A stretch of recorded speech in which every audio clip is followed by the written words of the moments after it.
Bienvenidos a la Iglesia Palabra Viva. Nuestra misión es hacer discípulos por medio de la palabra, para que vivan y den la vida obedeciendo y enseñando la voluntad de Dios, que es Jesús. Juan capítulo 14, versículo 1 al 14, vamos a leer todos unánimes juntos. No se turbe vuestro corazón, creéis en Dios, creed también en mí.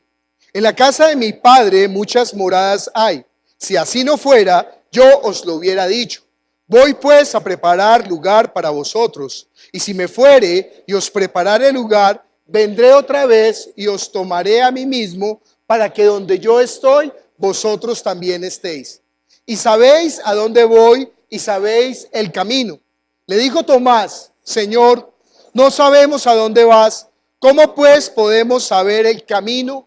Jesús le dijo: yo soy el camino y la verdad y la vida. Nadie viene al Padre sino por mí. Si me conocieseis, también a mi Padre conoceríais, y desde ahora le conocéis y le habéis visto. Felipe le dijo: Señor, muéstranos al Padre y nos basta. Jesús le dijo: ¿tanto tiempo hace que estoy con vosotros y no me has conocido, Felipe? El que me ha visto a mí, ha visto al Padre. ¿Cómo pues dices tú, muéstranos al Padre? ¿No crees que yo soy en el Padre y el Padre en mí? Las palabras que yo os hablo, no las hablo por mi propia cuenta, sino que el Padre que mora en mí, Él hace las obras. Creedme que yo soy en el Padre y el Padre en mí. De otra manera, creedme por las mismas obras. De cierto os digo, el que en mí cree, las obras que yo hago, Él las hará también, y aún mayores hará, porque yo voy al Padre. Y todo lo que pidieres al Padre en mi nombre, lo haré, para que el Padre sea glorificado en el Hijo. Si algo pidieres en mi nombre, yo lo haré. Vamos a clamar para que la palabra cumpla el propósito. Aunque su corazón se haya endurecido como un pedernal, y aunque usted haya colocado un velo tan grueso como el cuero que está ya rejeado, clamemos, porque la palabra tiene el poder de quebrar ese pedernal y romper ese cuero. Y hacer que la palabra por fin, después de tantos años, llegue a su corazón y cumpla el propósito para el cual Él la envió. El propósito de la palabra es que usted le entregue a Él el lugar que le corresponde en su vida. No solamente como Salvador, sino como Señor. Clamemos por nuestro espíritu. Padre Celestial, nosotros te damos gracias por tu palabra, que es la verdad. Tu palabra creó los cielos y la tierra, Señor. Tu palabra resucita a los muertos y trae vidas a los que están en tinieblas. Que tu palabra cumpla ese propósito hoy, ahora, aquí, en este lugar, en mí, en nosotros, Señor. Quiebra todo corazón endurecido, Señor. Quebrántalo, Señor. Rompe todo lo que hemos levantado, toda fortaleza que se haya levantado en contra del conocimiento de Cristo. Y lleva cautivo en obediencia todo pensamiento a tus pies, Señor. Que nosotros te demos el lugar que te corresponde en nuestra vida, Señor. Que nosotros no te amemos más de labios, sino de corazón, Padre Celestial. Señor, que nuestra fe sea cierta y que vivamos esa fe, Padre. Que el amor con que nosotros te amamos permanecerá, Señor, hasta la eternidad. Gracias por este tiempo precioso y por la gracia que tú derramas en el nombre de Jesús por tu Espíritu Santo. Amén. ¿Pueden sentarse? Nosotros estamos estudiando el Evangelio de Juan. Y entonces hemos llegado a Juan capítulo 14, pero nos hemos tenido que detener obligatoriamente por la aclaración que hace Jesús. Dice: ustedes creen en Dios, crean también en mí. Y ya el discurso que se ha dado en todo Juan, del capítulo 1 al capítulo 13, pues tenemos que entender qué es lo que tenemos que creer. Yo decía en el primer culto que no crea como el de oración fuerte al Espíritu Santo. ¿Se acuerda que él hacía así? Entonces no crea así, no crea aquí en la mente. Y yo dije que no sé cómo se dice en el lenguaje de señas, sino que dije, pero crea así. O sea, con el corazón que se entrega. ¿Tiene algún significado en lenguaje de señas hacer así? ¿Qué es? ¡Ay, qué maravilla! De tu interior a Dios. Que usted entregue su corazón realmente en sacrificio vivo, santo, agradable a Dios. Ese es el culto verdadero. Eso es lo que Dios está esperando. Adoradores que le adoren en espíritu y y en verdad. Este pueblo de labios me adora, pero su corazón está lejos. Entonces aquí en Juan capítulo 14, Jesús está haciendo un llamado, porque Él dice, ¿sabe qué? Me voy, pero regreso. Ese es el punto del reino de los cielos. Eso es lo que tiene que tener la fe cristiana, que Él va a volver para llevarnos al cielo. Yo estaba viendo un video de un ex cura, ¿cómo se llama? Lineros, del ex cura Lineros, me lo mostraron allá en Córdoba.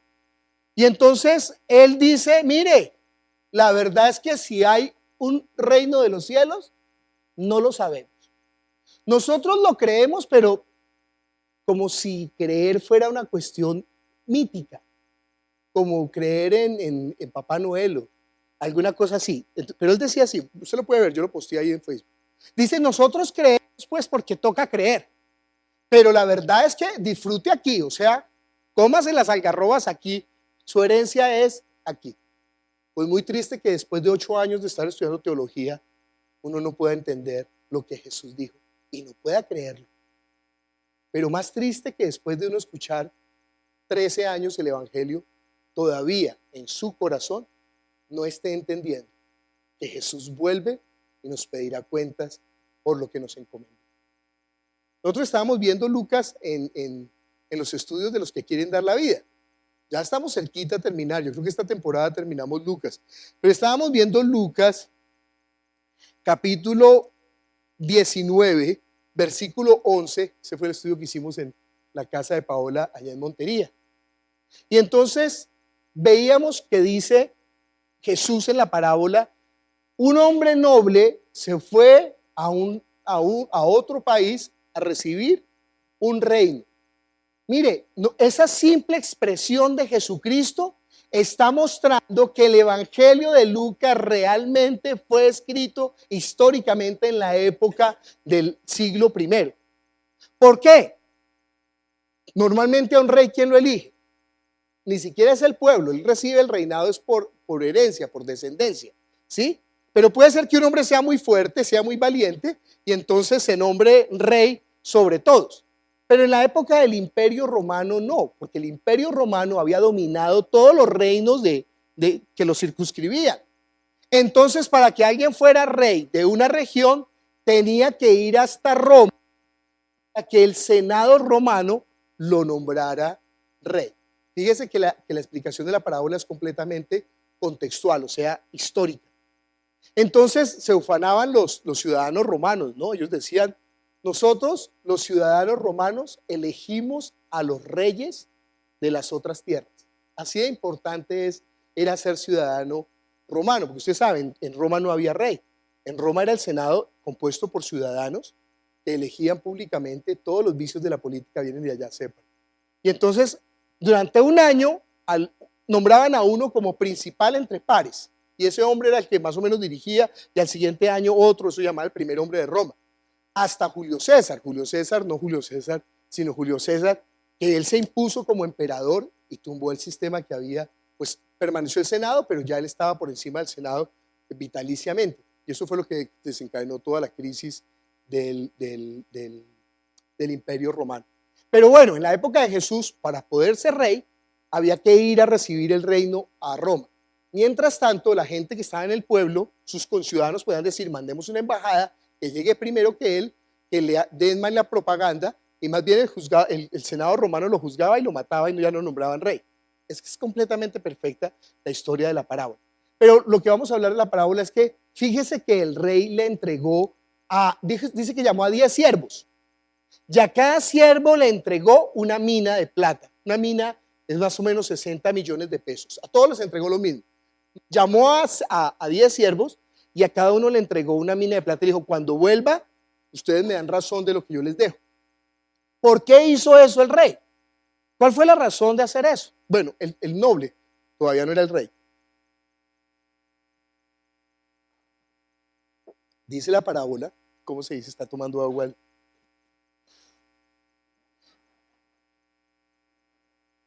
Entonces, ¿por qué este hombre noble dejó a 10 personas administrando una mina de plata hasta cuando Él vuelva. Porque cuando Él vuelva, ya vuelve como rey, va a instaurar el reino y Él necesita gente con la cual gobernar. Mire la astucia, mire la sabiduría de este rey.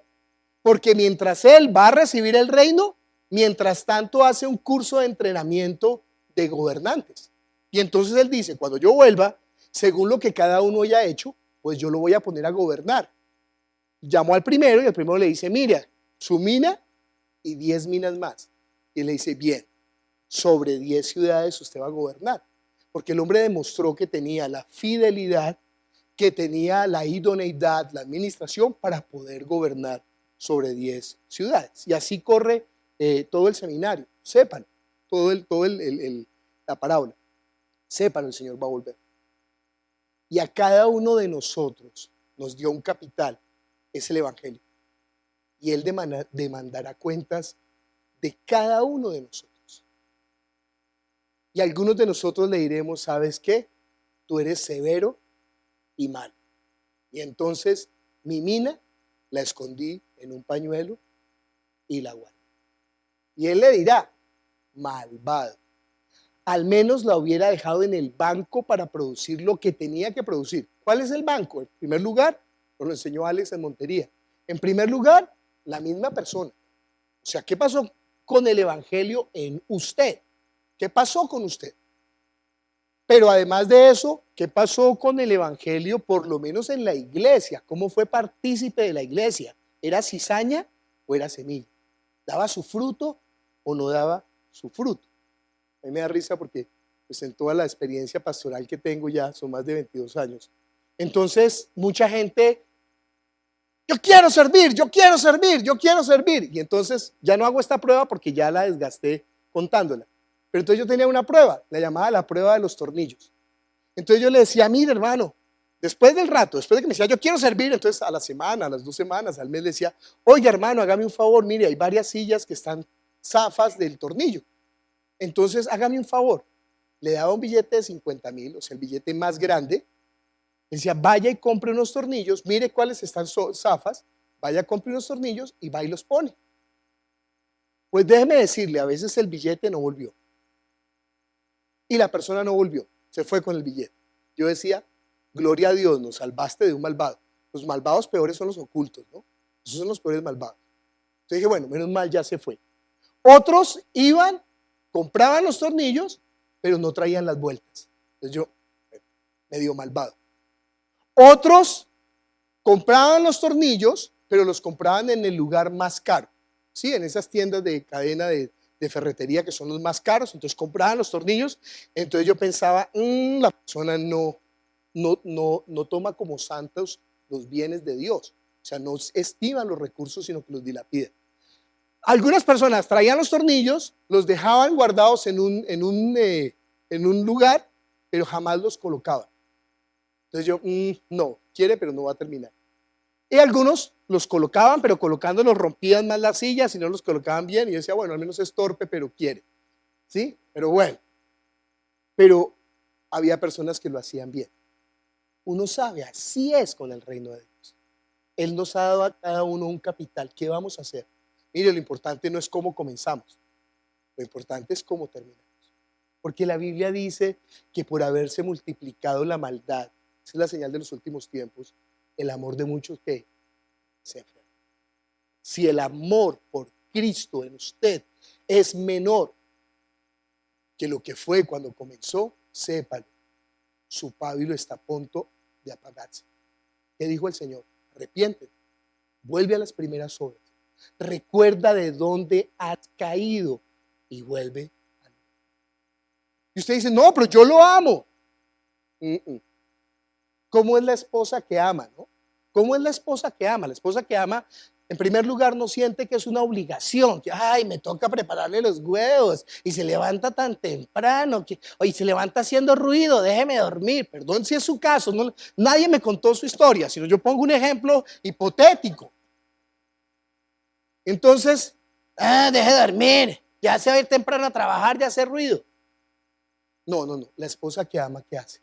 Se levanta temprano.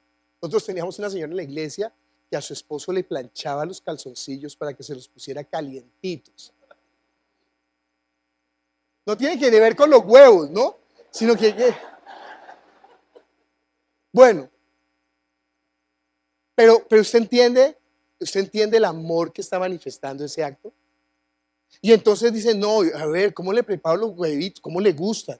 ¿Será que le gusta con cábano? Voy a ir a conseguir cábano, con mazorquita sofrita, pero en mantequilla, en aceite no, porque le cae mal el aceite, es malo para la salud, y no en cazuela de teflón, porque es cancerígena, aquí en una, y entonces con la cebollita picada, pequeñita, y la sofrío antes no en margarina, que es cancerígena, en mantequilla, y la sofrío, y después los huevitos bien batidos. ¿En qué término le gustan? ¿Duros o blanditos? Con arepa en lugar de pan, porque el pan, el gluten le causa Alzheimer. Pero no es una obligación. ¿Entiende que no es una obligación? ¿Entiende que es sí, claro, los malvados están pensando, qué machista. Pero sabe que no es machismo ni feminismo. Es el amor que quiere lo mejor para él. Y así es la iglesia con Jesucristo.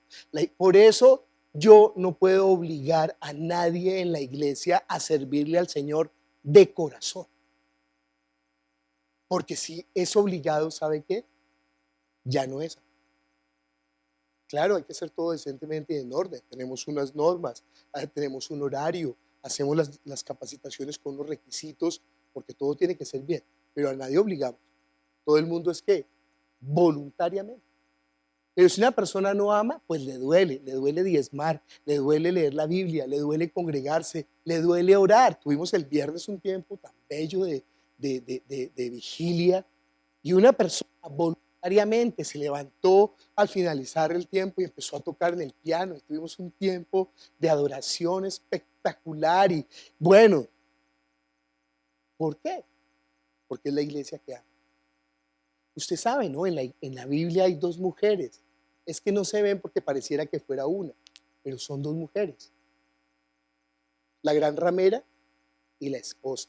Y a veces se confunde, porque la gran ramera es la que, debiendo ser la esposa, se va a fornicar con ídolos, con otras cosas. Le da el primer lugar no al esposo, sino ¿a qué? A las cosas de este mundo. Y esa apocalíptica no se la inventaron en el siglo I antes de Cristo, como dicen los teólogos. Estábamos leyendo en la oración de madrugada con Ludo, que vino a la oración de madrugada. Mire Isaías 40, ¿y qué era, Ludo?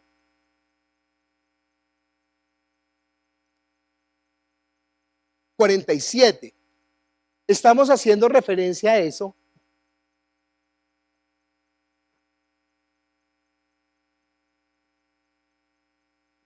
Acuérdense que todo este lugar principalmente es para las personas con discapacidad.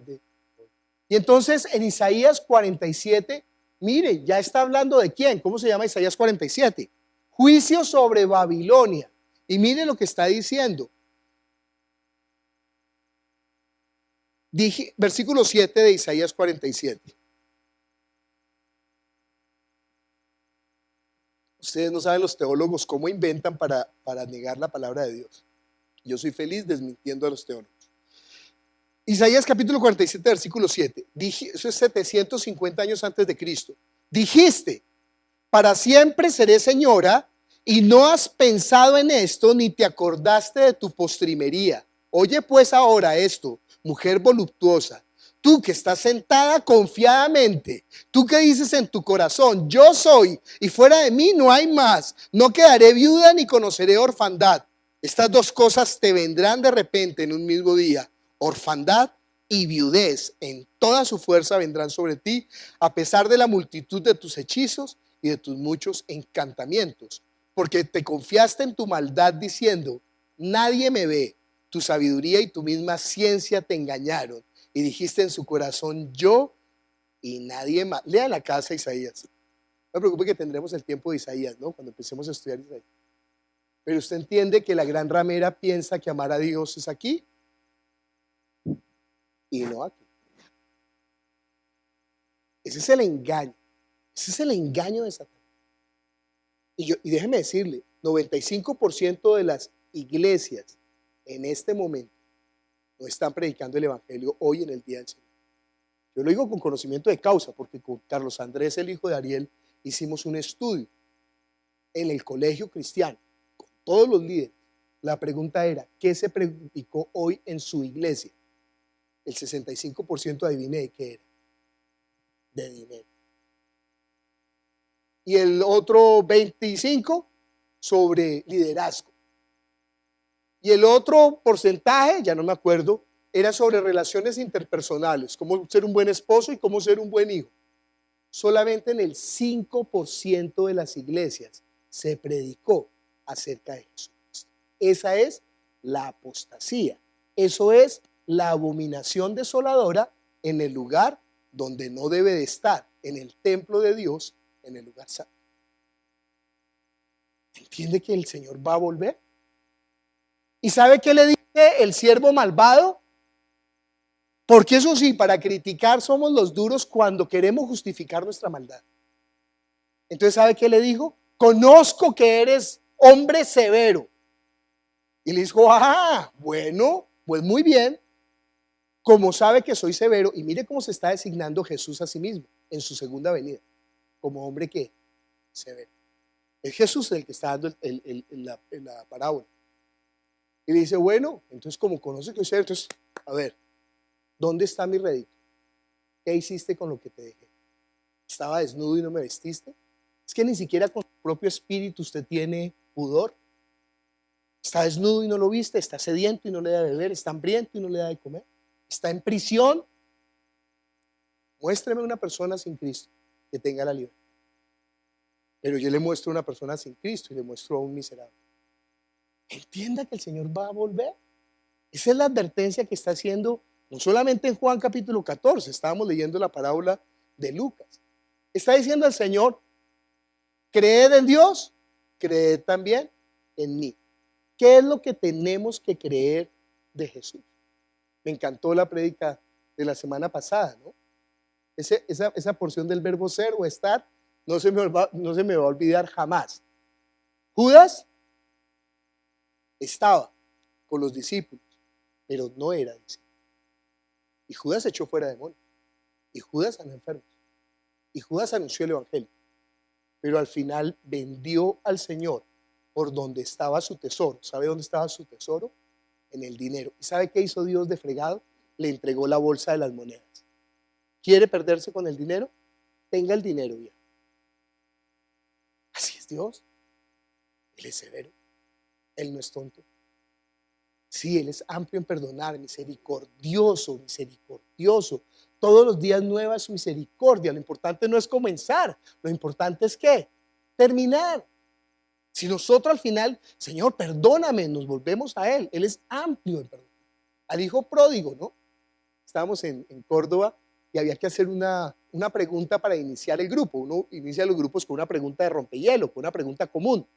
Y estábamos ahí debajo de ese, no sé qué árbol es eso, un trupillo, un acacio, un qué.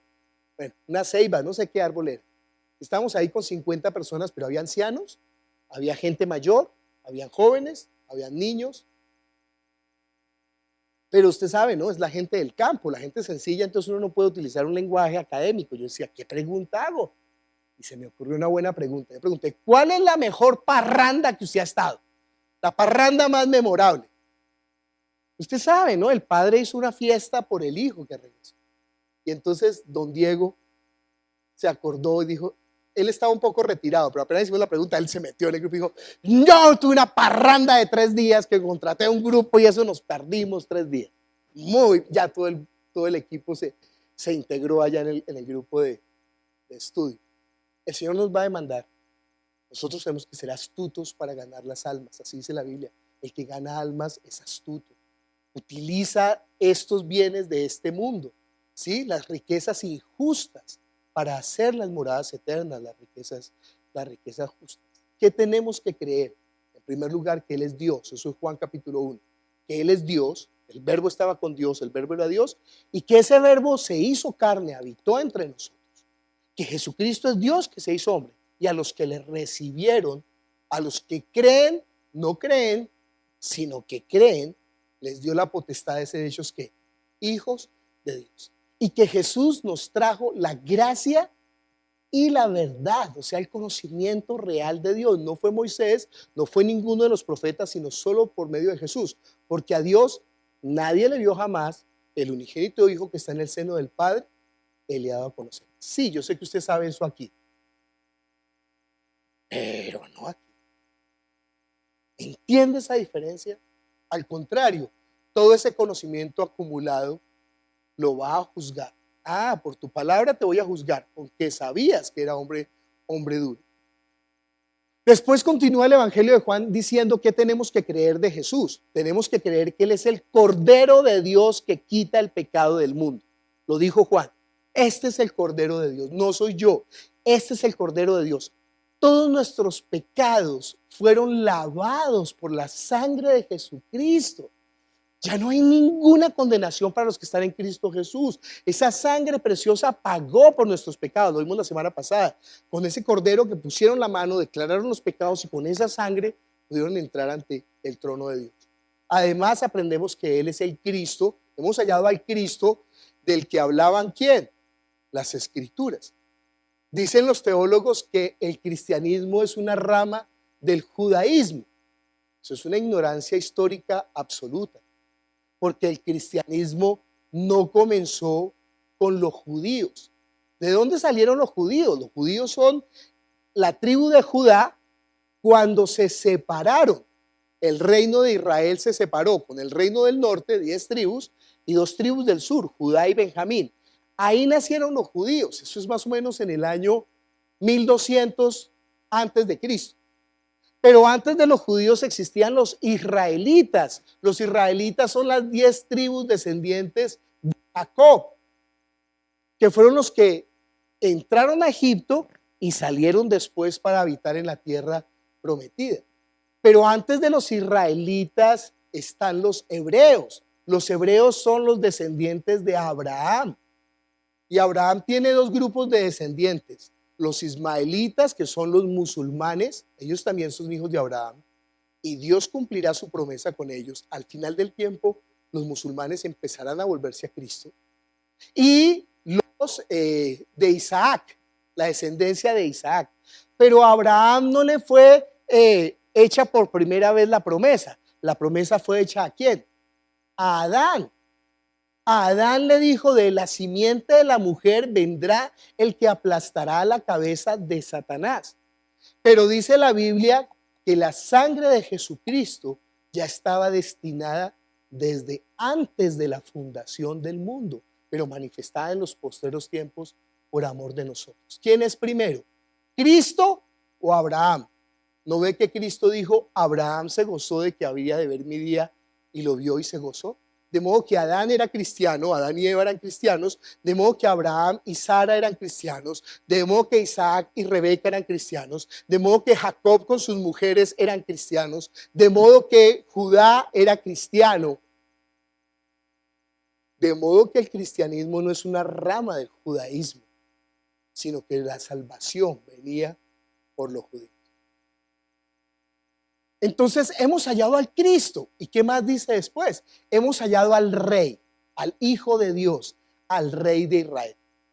Eso es lo que usted tiene que creer, que Él es el Hijo de Dios. Si Él es el Hijo de Dios, ¿qué tiene que hacer con su vida? Dice la Biblia, ofrecerse en sacrificio vivo. Rendirle el culto, adorarlo. Después de eso, dice que Él es la roca donde están los ángeles que suben y bajan. O sea que Él es puerta del cielo y casa de Dios. Por eso dijo, destruyan este templo y en 3 días lo levantaré. Y dijo la predicadora de la semana pasada, o usted es un ladrillo botado al frente, o usted es parte de la pared. Y aunque usted sea un ladrillo imperfecto, en la pared se ve que perfecto, porque somos piedras vivas, edificio de Dios, templo de Dios. Usted no es parte del templo, usted solamente usufructúa a la iglesia. Usted viene como en un club, se sienta y disfruta, y que me cuiden a los niños mientras yo recibo cuidados paliativos, sofismas de distracción, y después de aprovecharme salgo, pero no aporto para la iglesia. No soy la iglesia, como Judas. Bueno, después de decir que es casa de Dios y puerta del cielo, en Juan capítulo 3, dice que Él es la serpiente que fue levantada en el desierto. Quiere decir que Él llevó nuestra maldición. Que ninguna condenación hay para los que están en Cristo Jesús. Que todas las actas y decretos, todavía está creyendo en maldiciones generacionales, todavía en ese cuento que no es bíblico. Renuncia a las maldiciones generacionales. Pues bueno, hágalo. Pero tiene que ir ¿hasta dónde? Hasta Adán. Él es su generación que trajo la maldición. Entonces diga, renuncia a la maldición de Adán y ahora soy de Jesús. Eso sería la verdadera renuncia. Acuérdese de su abuelita y su tatarabuelita y vuelva al vientre de su madre. Bueno, esos son los retiros que hace el curita ese que no conoce de Jesús. Pero usted entiende que la cosa es que nosotros tenemos que creer por la palabra. ¿Qué dice la palabra? Él llevó todas las actas y decretos que se habían levantado contra nosotros en la cruz del Calvario, los pagó. Eso es Juan capítulo 3. ¿Y qué dice Juan capítulo 4? ¿Qué es lo que tenemos que creer? Que solamente en Jesús nosotros podemos adorar al Padre en espíritu y en verdad, porque tales adoradores busca el Padre que le adore. Y déjeme decirle, adorar es más que cantar. Ese fue el engaño que le metieron a la iglesia, que adorar era cantar. No, yo doy gracias por lo que Dios está haciendo con la alabanza aquí en la iglesia, ¿no? Hemos subido de nivel, estamos realmente siendo ministrados y yo quiero más, yo no me conformo con eso, yo quiero más, yo quiero que no haya como una pausa, sino que si el Espíritu ha tomado nuestro sentir, pues que toda la iglesia pueda adorar y que haya cántico nuevo y que cantemos en lenguas y que podamos extasiarnos en esa alabanza de declaración. Además, no sé si se ha fijado, todas nuestras letras están dirigidas a Jesús, no a nosotros. Entonces la iglesia en ese paroxismo de delicia de poder decirle, Señor, te amamos. Pero sepan, adorar es ¿qué? Servir. Servir. Adorar es que nuestra vida está donde nos ha puesto, con la formación que nos ha dado, bajo las circunstancias que ha permitido. Nosotros usamos aún las heridas que nos infligieron, las usamos como instrumentos de labranza, como redes para pescar hombres, como el que gana almas es astuto, es sabio. Entonces nosotros estamos ahí dispuestos en cada lugar, en cada región. Utilizamos las vacaciones no para montar en chalupa, sino para ir y predicar a la familia. Y también montamos en chalupa, claro que sí. Es que no difiere lo uno del otro, pero entienda que es lo primero. Lo primero no es montar en chalupa, lo primero es predicar el evangelio. Entonces nosotros le serviremos. Mire conmigo Lucas, capítulo 1.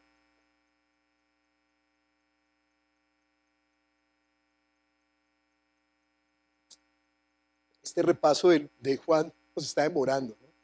No me importa. Que Dios nos dé vida y si no nos da vida, que otro continúe. Lucas capítulo 1, versículo 74, ¿qué dice? Que librados de nuestros enemigos, sin temor les serviríamos en santidad y en justicia delante de Él todos nuestros días. Le recuerdo que de nada le sirve al hombre ganar el mundo y perder su alma. Mire a los que están a su alrededor, que están perdidos. Si usted no está cuidando su alma, si usted no está velando, ¿no lo dijo el Señor Jesús? Velen, cuiden. Aguarden la venida, no se duerman, tengan su lámpara llena de aceite y encendida, sea buen siervo fiel.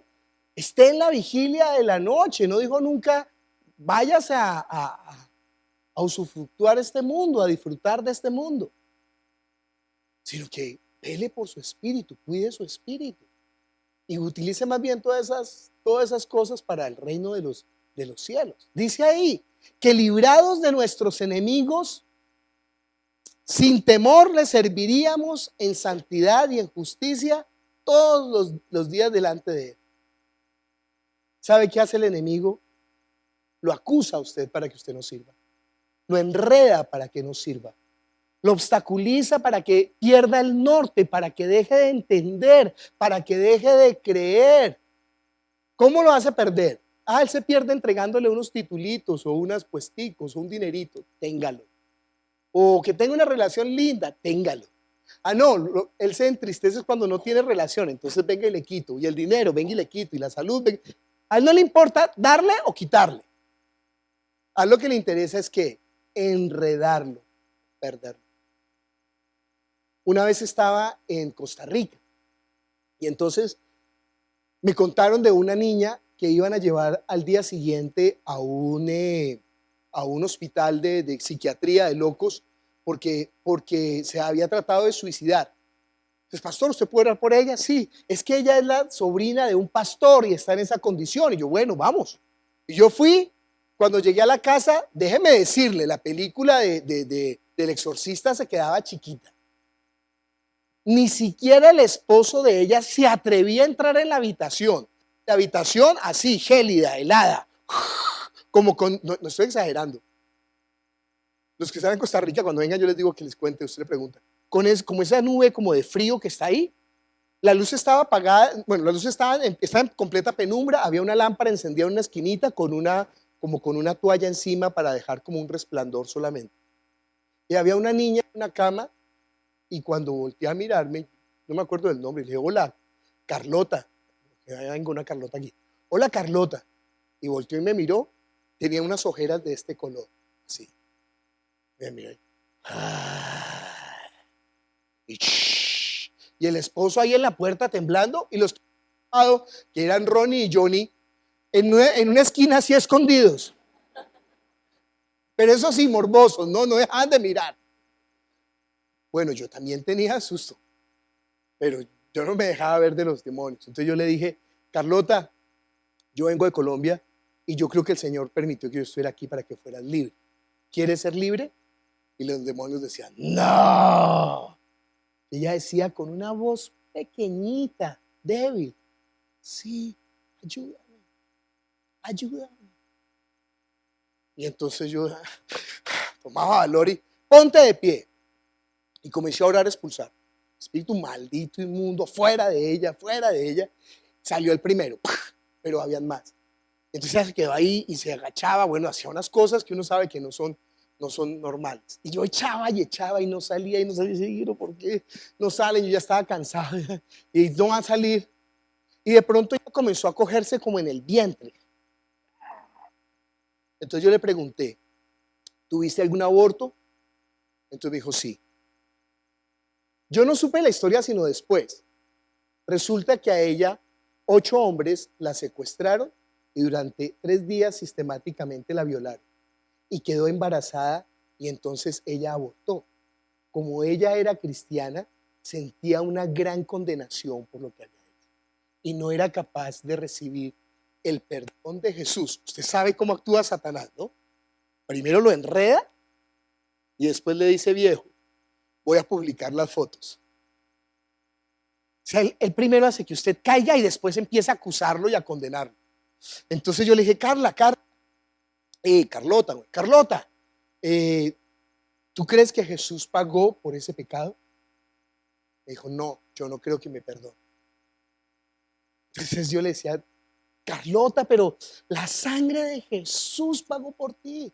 Esa sangre es la sangre preciosa, no solamente por tus pecados, sino por los de la humanidad. ¿Te acuerdas del ladrón que estaba al lado? ¿Qué le dijo Jesús? Hoy estarás conmigo en el paraíso.